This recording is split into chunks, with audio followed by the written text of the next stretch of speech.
Hello and welcome back to study time only में आपका स्वागत है। तो दोस्तों आज हम डिस्कस करने जा रहे हैं 21 मई 2020 के सभी इंपॉर्टेंट करंट अफेयर्स की। तो यहाँ पे हम हैंड रिटन नोट्स की मदद से डिस्कस करेंगे सभी इंपॉर्टेंट एडिटोरियल करंट अफेयर्स को डिस्कस करेंगे।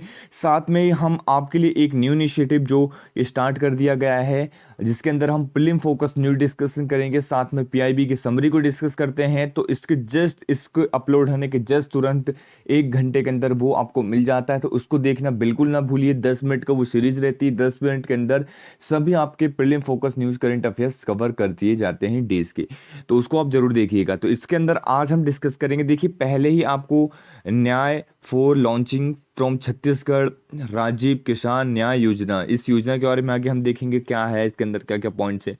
साथ में सबसे पहले देखते हैं Amphan batters West Bengal Orissa. तो ये इसके बारे में ट्रैकिंग पाथ इसका थोड़ा सा हम देख लेते हैं, आप लोगों को एक आइडिया हो जाएगा। तो ये काफ़ी इंपॉर्टेंट हो जाता है। यहाँ पे आप देख पा रहे होंगे, आई थॉट कि अब आपको सही तरीके से दिख रहा होगा। यस, तो यहाँ पे आप देखिए, आपको मैं दिखाता हूँ किस तरीके से ट्रैकिंग पाथ एक तरीके से बनाया है कि ये जो है 204 किलोमीटर पर आवर की स्पीड से विंड यहाँ पे आ रही है। साइक्लोन एक तरीके से आ रहा है, जो कि ये साइक्लोन है। अब इस साइक्लोन का पाथ आप देखिए कहाँ से ये स्टार्ट हुआ है, कहाँ तक पहुँचेगा। तो 19 मई को यहाँ पे था, फिर 11:30 बजे AM सुबह के टाइम पे, फिर 19 मई 11:30 PM रात तक वो यहाँ 185 किलोमीटर पर हावर्स की थोड़ा सा स्पीड इसकी कम हुई। तो देखिए स्पीड यहाँ पे जितना दूर रहता है उतनी ज़्यादा स्पीड रहती है, इसको आपको समझना है। मैं जो आपको समझाने की कोशिश कर रहा हूँ, ये जो साइक्लोन है, ये साइक्लिंग को स्पीड क्या रहती है, जहाँ से स्टार्ट होता है वहाँ से इसकी स्पीड बहुत स्पीड में रहता है। फिर ये जैसे जैसे दूर जाता जाता है वैसे वैसे स्पीड इसकी स्पीड क्या होती जाती है, स्लो होती जाती है, फिर एट द एंड ये खत्म हो जाता है। क्लियर हो गया पॉइंट। तो यहाँ से स्टार्ट हुआ 204 किलोमीटर पर आवर्स की स्पीड से, फिर 185 किलोमीटर पर आवर की स्पीड तक यहाँ पहुंचा, 157 पर किलोमीटर की स्पीड तक मई 2020 को यहाँ पे पहुंचा, और फाइनली कल यहाँ पे हिट किया है कोलकाता के पास। यहाँ पे आप देख पा रहे होंगे मई 11:30 PM को यहाँ पे हिट किया है। 120 किलोमीटर पर हावर की विंड से ये आया, तो ये यहाँ पे हिट किया है। तो इसको आपको याद रखना है। इसके बाद आगे क्या होने वाला है वो हम देखेंगे कि एक ऐसा एक्सपेक्टेड है कि 74 किलोमीटर पर आवर की विंड के साथ यहाँ पे बांग्लादेश ढाका में भी हिट करेगा, जो कि बांग्लादेश के कुछ डिस्ट्रिक्ट्स में अभी भी हिट किया हुआ है, और 56 किलोमीटर फाइनली विंड्स जो है यहाँ तक पहुँचेगी। तो ये भी पॉइंट्स आपको याद रखना है। तो the wind speed of the cause by the cyclone over the Kolkata 120 kilometre per hour यहाँ पे अप्रॉक्सीमेटली बताया जा रहा है। इतने किलोमीटर पर आवर की स्पीड से कोलकाता में हिट किया है इसने, जो कि बहुत ज़्यादा डिस्ट्रक्शन इसने फैलाया। आप यहाँ पे देख पा रहे होंगे नेचुरल डिजास्टर के जो लोग हैं यहाँ पे काम कर रहे हैं, किस तरीके से साइक्लोन एम्फॉन से रिलेटेड। तो ये सारी चीज़ें आपको यहाँ पे याद रखना है। इस साइक्लोन के बारे में हम एक अलग से एक सेशन लेके आऊँगा मैं, जिसके अंदर सारे आपके पॉइंट्स जो हैं क्लियर कर दूंगा। क्या साइक्लोन बनने की कंडीशन होती है, किस साइक्लोन को क्या कहा जाता है, किस तरीके से नाम दिया जाता है, ये सारे पॉइंट जो है एक हम अलग से सेशन लाएंगे जिसके अंदर हम डिस्कस करेंगे।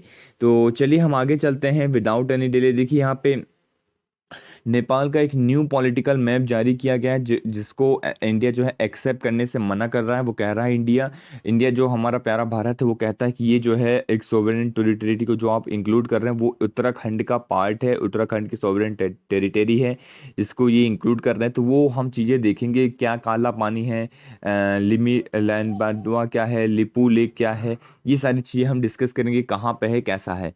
ठीक है, तो आगे चलते हैं। यहाँ पे सबसे पहले हम डिस्कस करते हैं, देखिए ये इसको मैं आपको थोड़ा सा फटाफट बता देता हूँ। Nyay for farmer launching from Chhattisgarh Rajiv Gandhi Kisan Nyay योजना, इसके बारे में डिटेल में वैसे मैं पीआईबी वाले कंपाइलेशन में भी डिस्कस कर रहा हूँ।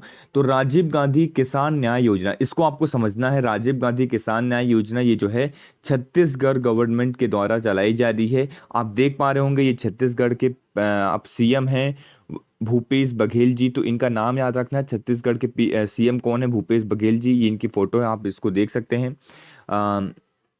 यहाँ पे आप देख पा रहे होंगे कमेंसिंग फ्रॉम 21 मई to commemorate martyrdom of Rajiv. तो राजीव गांधी की एक तरीके से डेथ एनिवर्सरी थी 21 मई को, तो इसलिए इनको सम्मान देने के लिए, राजीव गांधी को सम्मान देने के लिए ये योजना लेके आई गई, जिसके अंदर 19 lakh paddy maize sugar cane farmer to get the benefit.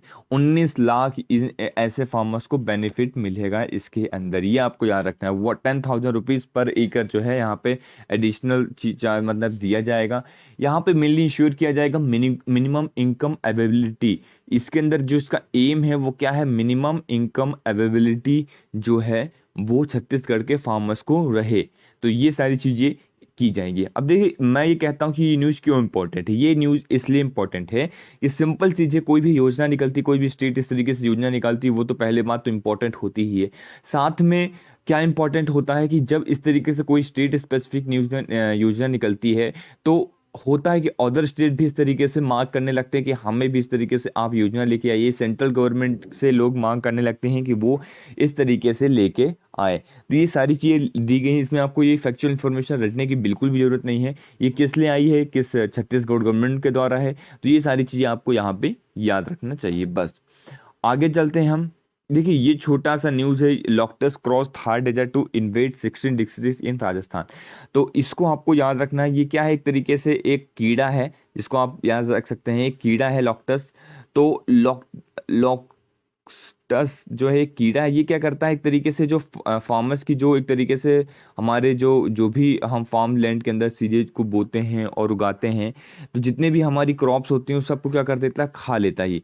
तो ये बहुत दूर से आया है और दूर से आते आते मतलब एक तरीके से साउथ अफ्रीका की तरफ से घूमते हुए इंडिया में पहुंचा है। ये एक तरीके से छोटा सा कीड़ा, जैसे अब टिड्डा कह सकते हैं, ग्रीन कलर का होता है।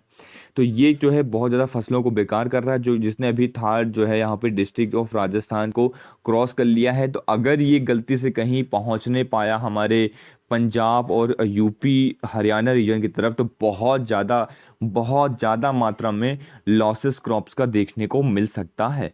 तो ये छोटी सी न्यूज़ थी जो आपको ध्यान रखनी है। आगे चलेंगे इसके बारे में, हो सकता है आगे आर्टिकल आए तो हम फिर डिटेल में डिस्कस करेंगे। देखिए, जो मोस्ट इंपॉर्टेंट आर्टिकल है आज का वो ये है, China better prepared for the post covid world.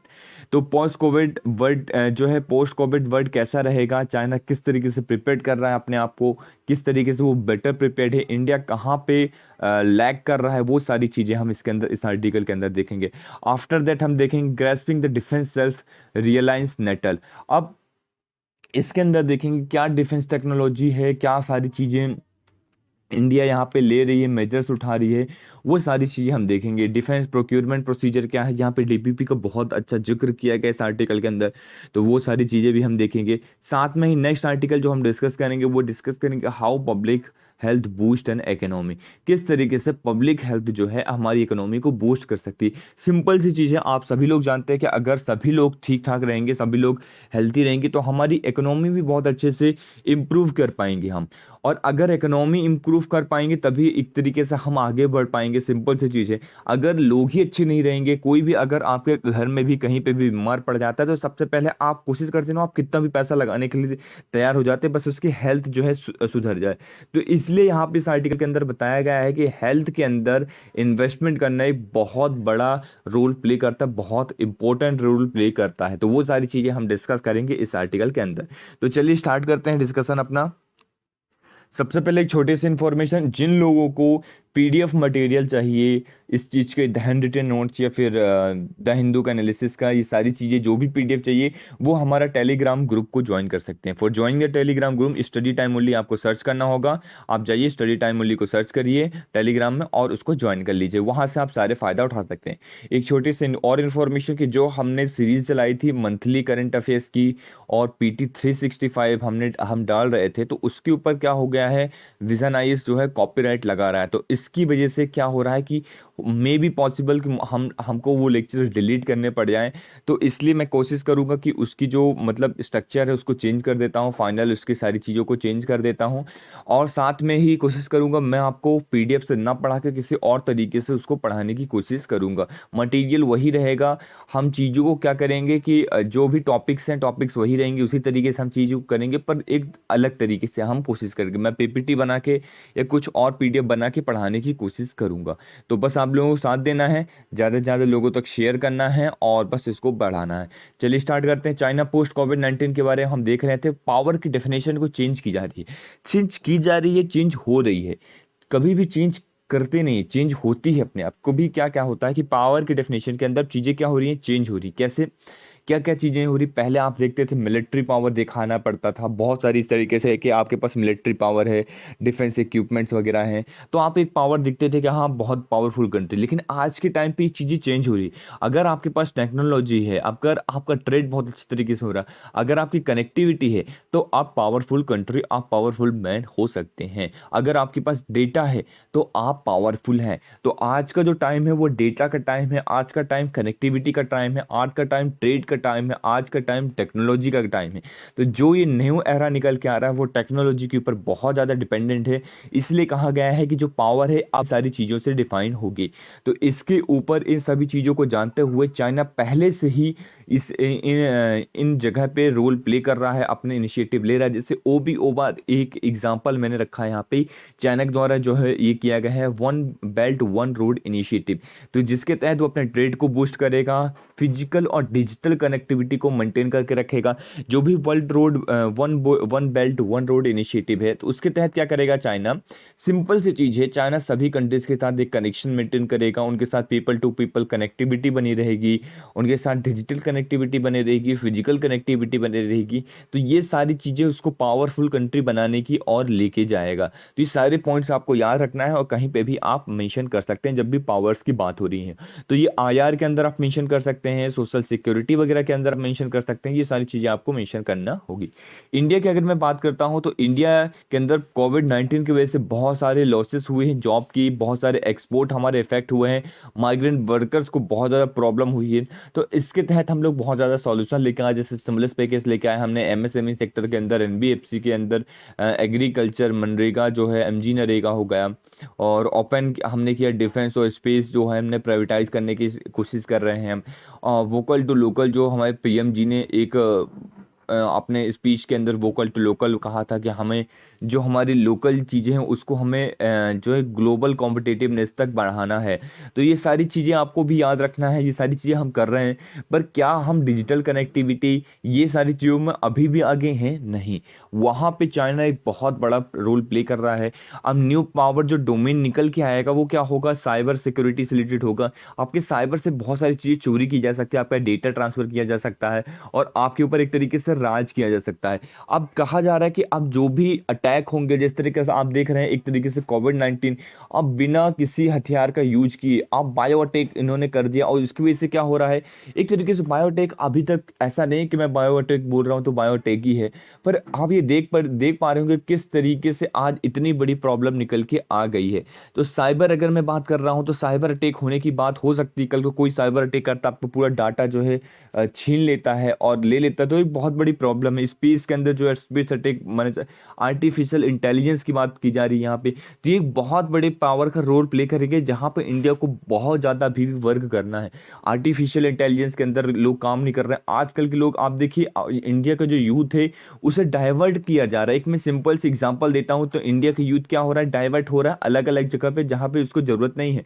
तो वो जैसे कि छोटे छोटे कुछ ऐप्स वगैरह हो गए हैं। तो अगर मैं किसी चीज़ को क्रिटिसाइज नहीं कर रहा हूँ, पर एक सिंपल सी चीज़ है, आप खुद सोचिए कि जब आप कोई भी प्रोडक्टिव काम नहीं कर रहे हैं, वहाँ के लोग प्रोडक्टिव काम कर रहे हैं और यहाँ पे लोग क्या कर रहे हैं, सिंपल से वीडियो जो कुछ कुछ इस तरीके से वीडियोस बना रहे हैं।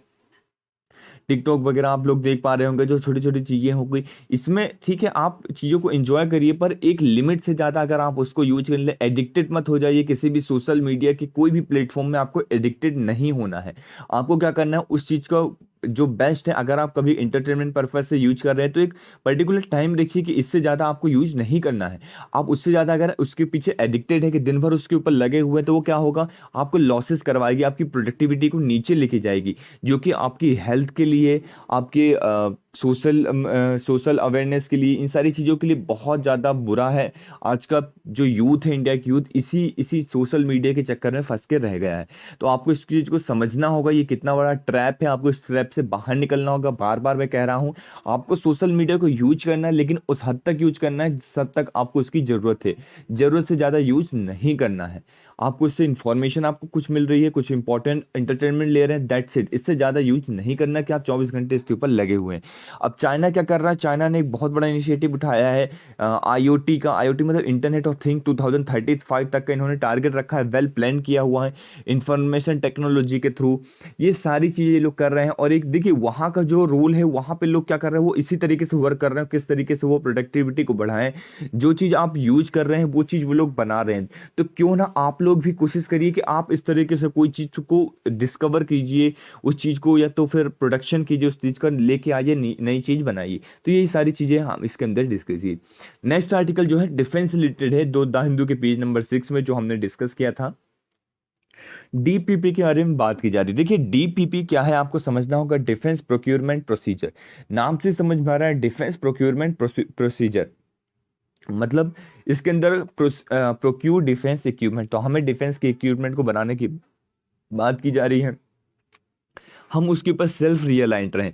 ऐसा नहीं हो कि कल को अगर हमारे किसी कंट्री के साथ वॉर छिड़ गई, हम वहाँ पे वॉर चल रही है, अब हम छोटी छोटी चीज़ के लिए किसी दूसरी कंट्री के ऊपर बहुत ज़्यादा डिपेंडेंट है। डिपेंडेंस की अगर मैं बात करता हूँ तो इंडिया यहाँ पे देख पा रहे होंगे 12% ऑफ द ग्लोबल आर्म जो है इंपोर्ट करता है। मतलब जो ग्लोबल में जितना भी आर्म्स एक्सपोर्ट इंपोर्ट किया जाता है उसमें 12% जो आर्म्स है वो सिर्फ और सिर्फ कौन खरीदता है, इंडिया खरीदता है। तो इंडिया कितना ज़्यादा बाहर की कंट्री में आर्म्स के लिए डिपेंडेंट है, ये चीज़ दिखाता है। कल को अगर कोई वॉर हो गई और किसी कंट्री ने देने से मना कर दिया, या वहीं पे चीज़ें जैसे कि आप देख लोगे 72 के बारे में क्या हुआ था, 1972 के बारे में क्या हुआ था कि यूएस ने जीपीएस सिस्टम देने से मना कर दिया। तो जीपीएस तो एक बहुत बड़ी प्रॉब्लम निकल के आ गई थी। इसलिए फिर यहाँ पे नाविक जो तैयार कर रहा है इंडिया, नाविक जो इसने इंडिया ने यहाँ पे तैयार किया है, एक अपने सैटेलाइट सिस्टम खुद यूज कर रही। तो इस तरीके से आज भी हमें ज़रूरत है कि हम अपनी चीज़ों को बढ़ाएं, मैन्युफैक्चरिंग करें। इसलिए यहाँ पे बताया गया इंडिजीनियस कंटेंट को बढ़ाने की बात की जा रही है। इंक्रीज अबाउट 10% तक इंक्रीज करिए to support make in India के इनिशिएटिव को हमें आगे लेके जाना है। तो आप इस तरीके से काम में लगिए, एजुकेशन को लीजिए, कुछ नया सीखिए, कुछ क्रिएटिव करिए, अपने आप को प्रोडक्टिव बनाइए। ये नहीं कि आप सोशल मीडिया में बहुत ज़्यादा टाइम वेस्ट करके, बहुत ज़्यादा इतना ज़्यादा आप टाइम वेस्ट कर रहे हैं सोशल मीडिया के अंदर, जिसका कोई भी प्रोडक्शन, कोई भी प्रोडक्टिविटी बाहर निकल के नहीं आ रही है। तो इसको आपको ध्यान में रखना है। लीजिंग के ऊपर बात चल रही थी कि जिस तरीके से आप कोई भी चीज़ को बाय और मेक कर सकते हैं, किसी पर्टिकुलर पीरियड्स के लिए आप रेंटल में ले लीजिए। लेकिन बाय के साथ क्या करना है, आपको बनाना है उस चीज़ को। आप चीज़ को अगर खरीद रहे हैं तो उनकी टेक्नोलॉजी को लीजिए, टेक्नोलॉजी को खरीदिए और उस टेक्नोलॉजी से उसको सीखिए और फिर कोशिश करिए कि आप किस तरीके से नई टेक्नोलॉजी लेके आ सकते हैं। तो ये सारे पॉइंट्स आपको अपने आंसर राइटिंग में भी लिखना है। अगर यहाँ पे बात की जाए बाय ग्लोबल मैन्युफैक्चरिंग इंडिया, तो मिनिमम 50% इंडिजिनियस कंटेंट होना चाहिए। हम कोई भी चीज़ अगर बाहर से खरीद भी रहे हैं तो इसके ऊपर यहाँ पे ये चीज़ होनी चाहिए कि सिर्फ 50% कीजिए, 50% हम इंडिया के अंदर ही यहाँ पे मैन्युफैक्चर करें। तो ये बात बहुत अच्छी बात यहाँ पे की जा रही है कि अगर हम कोई भी चीज़ खरीद रहे हैं तो उसकी 50% मैन्युफैक्चरिंग इंडिया के अंदर होनी चाहिए। बहुत बड़ी बात है, इसको आपको बहुत अच्छे से नोट डाउन करके रखना है ये पॉइंट्स को। तो ये चीज़ें है, कोविड-19 ने हमें फोकस करवा दिया कि देखिए कभी भी इस तरीके से हो सकता है, ऐसे केसेस हो सकता है कि सप्लाई चेन जो है डिसरप्ट हो सकती है। जैसे अगर चाहे तो चाइना कह दे कि हम आपको ये सारी चीज़ें चाहिए, आपको दवाई नहीं देंगे। सपोज चाइना ने दवाई तैयार कर ली और चाइना कह रही है हम आपको दवाई देंगे, आपको क्या करना पड़ेगा, ये चीज़ हमको देनी पड़ेगी, या इस चीज़ में आप साइन करिए तभी हम करेंगे। आप सपोज वो कह दे कि जम्मू कश्मीर का कुछ मामला आप छोड़िए या इस तरीके से करिए, आप ये अरुणाचल प्रदेश वाला जो है एरिया को आप वो करिए। तो इस तरीके से हो सकता है कि इंडिया के अंदर बहुत बुरी कंडीशन चल रही हो, बहुत ज़्यादा लोग मर रहे हों, तो इंडिया को दवाई लेने के लिए चीज़ फिर करना पड़ेगा। तो इस तरीके से चीज़ भी किया जा सकता है। इसलिए यहाँ पे फोकस किया गया है कि आप किस तरीके से अपनी मैन्युफैक्चरिंग को बढ़ाना है, हेल्थ इंफ्रास्ट्रक्चर को बढ़ाना है। तो नेक्स्ट आर्टिकल हमारा हेल्थ इंफ्रास्ट्रक्चर से रिलेटेड है। तो हम देखिए तीनों आर्टिकल को एक दूसरे से यहाँ पे कनेक्ट करते हुए चल रहे हैं। तो डिफेंस सेक्टर को हमें किस तरीके से बढ़ाना है, सिविल सेक्टर को बढ़ाना है, इस ये कभी भी डिसरप्ट हो सकता है, तो इसका हमको ध्यान रखना है। तो ये एक सीख है, बहुत बड़ी सीख है कोविड-19 से रिलेटेड, जो कि हमें लिखना है। कभी भी इस तरीके से आंसर राइटिंग में आ जाए तो आप इसको मेंशन कर सकते हैं और इसको आप यूज कर सकते हैं। नेक्स्ट आर्टिकल आप देख पा रहे होंगे हेल्थ से related, that means public health, boost economy, यहाँ पे बात की जा रही, द हिंदू के पेज नंबर 7 में ये मेंशन है। यहाँ पे आप देख पा रहे होंगे कि यहाँ पे बात की जा रही है कि हाई एंड इन्वेस्टमेंट और हेल्थ, कि हेल्थ के अंदर हमें बहुत ज़्यादा इंपॉर्टेंट है कि हम अपने इन्वेस्टमेंट को बढ़ाएं। क्योंकि क्या हो रहा है कि अगर हेल्थ इंफ्रास्ट्रक्चर ही अच्छा नहीं रहेगा तो आप खुद सोचिए कि किस तरीके से मैन पावर, अगर अच्छी हमारी हेल्थी इकोनॉमी नहीं रहेगी। हेल्थी इकोनॉमी का इन द सेंस है कि जो पीपल काम कर रहे हैं, जो पर्सन यहाँ पे काम कर रहे हैं, वही उनका ही हेल्थ अच्छे से नहीं रहेगा तो और आगे कैसे काम कर पाएंगे वो। यहाँ अगर ये चीज इन्वेस्टमेंट हम करते हैं, हाई इन्वेस्टमेंट करते हैं हेल्थ इंफ्रास्ट्रक्चर के अंदर, तो हमारी इकोनॉमी भी प्रोटेक्ट रहेगी फ्रॉम इंडेंजर्ड हेल्थ। जो हमारी इंडेंजर्ड हेल्थ है उससे हमारी इकोनॉमी क्या रहेगी, प्रोटेक्ट रहेगी। क्लियर हो गया। यहाँ पे स्ट्रेंथनिंग की बात की जा रही है, ना कि सिर्फ हेल्थ एंड वेलनेस सेक्टर, साथ में स्टैब्लिश आप करिए इन्फेक्टियस डिसीजेस हॉस्पिटल ब्लॉक। तो इस तरीके से वेरियस चीज़ों को आप क्या करिए, स्ट्रेंथन करिए, वहाँ पे बढ़ाइए, इस्टेब्लिशमेंट करिए और एक्सपेंशन करिए, लेबोरेटरी नेटवर्क को अपने बढ़ाइए, एक बड़े लेवल पे लेके जाइए, रिसर्च वगैरह करिए। जो इतने सारे डिसीजेस निकल के आ रहे हैं उन डिसीजेस के ऊपर क्या फैसला लेके आना है, उनकी दवाई कैसे बननी चाहिए, आप पहले से ही प्रिपेयर्ड रहिए। बहुत सारी चीज़ों को प्रिवेंटिव हेल्थ मेजर्स हमें लेने की बहुत ज़्यादा ज़रूरत है। ऐसा नहीं कि आप सिर्फ बीमार पड़ गए। अगर कभी भी बात की जा रही हो हेल्थ इंफ्रास्ट्रक्चर की, तो आपको सिर्फ एक पॉइंट पे नहीं सोचना कि आपको सिर्फ हॉस्पिटल्स तैयार करने हैं। हेल्थ वेलनेस सेंटर तैयार होने चाहिए। हमें लेबोरेटरी वर्क एक बहुत बड़े लेवल पे करना चाहिए। हमें प्रिवेंटिव मेजर्स लेने के लिए लोगों को बताना चाहिए और एक अवेयरनेस लेके आना चाहिए। जो है एक, अगर मैं बात कर दूं यहाँ पे, आप एक ऐसा सजेशन लिख सकते हैं वे फॉरवर्ड में कि आप क्या करिए, एक जहाँ पे भी एक कंपनी है या कुछ इस तरीके से चीज़ें हैं जहाँ पे अगर कोई भी पर्सन थोड़ा सा भी बीमार हो रहा है या कुछ भी थोड़ा सा इन्फेक्टेड हो रहा है तो उसका वहीं पे चेकअप किया जाए। एक हर एक कंपनी, जो बड़ी बड़ी कंपनी है जहाँ पे भी वर्कर्स बहुत बड़े लेवल पे काम करते हैं, तो वहाँ पे एक हेल्थ एंड वेलनेस सिस्टम उस कंपनी के अंदर होना चाहिए, जो एक रूटीन चेकअप होना चाहिए। एक एजुकेशन सिस्टम जहाँ पे कॉलेजेस के अंदर रूटीन चेकअप होना चाहिए, स्कूल्स के अंदर रूटीन चेकअप होना चाहिए। तो ये चेकअप जो है इंपॉर्टेंट हो जाता है, जो कि फ्री ऑफ कॉस्ट होना चाहिए। ऐसा नहीं अगर आपके वर्कर, आपके स्टूडेंट, आपके जो कलीग्स हैं वही हेल्थी नहीं रहेंगे तो आप किस तरीके से आगे बढ़ पाएंगे, आप आगे बिल्कुल नहीं बढ़ पाएंगे। तो ये एक बहुत बड़ा मेजर से इन्वेस्टमेंट है जो कि आपको समझना होगा। आप ये सारे पॉइंट्स को लिख सकते हैं कि किस तरीके से आपको ये चीज करना होगा। आगे चलते हैं, हम इसमें देखते हैं कि 15 फाइनेंस कमीशन ने क्या कहा। देखिए 15 फाइनेंस कमीशन ने की रिपोर्ट आई, उन्होंने कहा है, इन्होंने एग्जामिन किया किस तरीके से आप पब्लिक हेल्थ इंफ्रास्ट्रक्चर को बढ़ा सकते हैं, पब्लिक फाइनेंसिंग को बढ़ा सकते हैं हेल्थ सेक्टर के अंदर अंदर। तो यहाँ उन्होंने बोला कि आप, इन्होंने बहुत सारे स्टेप्स बताए हैं, इन्होंने बहुत सारे मेजर्स बताए। इन्होंने बताया कि स्टेट जो है, पर्टिकुलर जो स्टेट है, अलग अलग स्टेट है, वो बहुत बड़ा रोल प्ले कर सकते हैं। कि जैसे मध्य प्रदेश हो गया, राजस्थान हो गया, गुजरात हो गया, कर्नाटक हो गया, महाराष्ट्र हो गया, यूपी हो गया। तो अलग अलग स्टेट क्या करें, अलग अलग हेल्थ मेजर्स ले सकते हैं अपने लेवल पे। उन्हें देखना होगा, अपने समझना होगा कि उनके पास कितने हॉस्पिटल्स हैं, कितने हेल्थ वेलनेस सेंटर हैं, कहाँ पे उनकी एग्जामिनेशन हो रही है। क्या हर एक पर्सन, आप सोचिए इंडिया के जो पर्सन हैं वो, अगर उससे कोई डिसीज नहीं हो रही तो वो अपना चेकअप बहुत टाइम तक नहीं करवाता है। उससे क्या होता है कि कभी कभी मालूम चलता है कि उससे बहुत पहले से बीमारी थी और एक बहुत लास्ट स्टेज में आ चुका है वो, और बहुत ज़्यादा प्रॉब्लम जाती है, तभी वो डॉक्टर्स के पास जाते हैं। तो उससे क्या होता है, उनकी फिर डेथ हो जाती है और बहुत सारे प्रॉब्लम्स निकल के आते हैं। तो ये प्रॉब्लम्स निकल के ना आए, इसलिए रूटीन चेकअप का एक क्राइटेरिया जो है आपको मेंशन करना होगा आंसर राइटिंग के अंदर।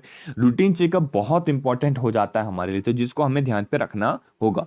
हेल्थ केयर की अगर बात की जा रही है, देखिए हेल्थ केयर क्या है, एक कॉस्ट डिसीज है, अगर कभी भी इस तरीके से निकल के आ सकता है। अब देख लीजिए कोविड-19 की आने की वजह से कितना ज्यादा नुकसान हो रहा है इकोनॉमी के अंदर। तो क्या हम इकोनॉमी को ध्यान दे रहे हैं? अभी नहीं। हम किस चीज पे ध्यान दे रहे हैं? हेल्थ के ऊपर।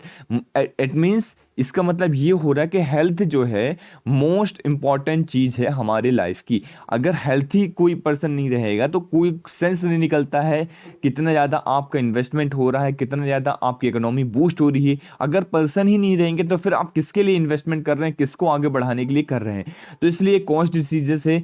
आप देख रहे होंगे कोई भी आपके घर या परिवार या मोहल्ले या कहीं पे भी जान पहचान में कोई भी अगर बहुत बड़ी बीमारी से ग्रसित हो जाता है तो क्या होता है कि उसके ऊपर आप कितना भी पैसा लगाने को तैयार हो जाते हैं, बस वो ठीक हो जाए। ये चीज़ आप देखते हैं कि वो वेलनेस हो जाए, वो वेल्थ हो जाए, हेल्थी हो जाए, इसके लिए आप कितना भी पैसा लगा सकते हैं। इसलिए एक बहुत बड़ा इशू है जिसको आपको ध्यान पे रखना होगा। अवॉइडेबल एक्सपेंसेस, अनअवॉइडेबल एक्सपेंसेस है, आप इस एक्सपेंस को अनअवॉइड नहीं कर सकते हैं।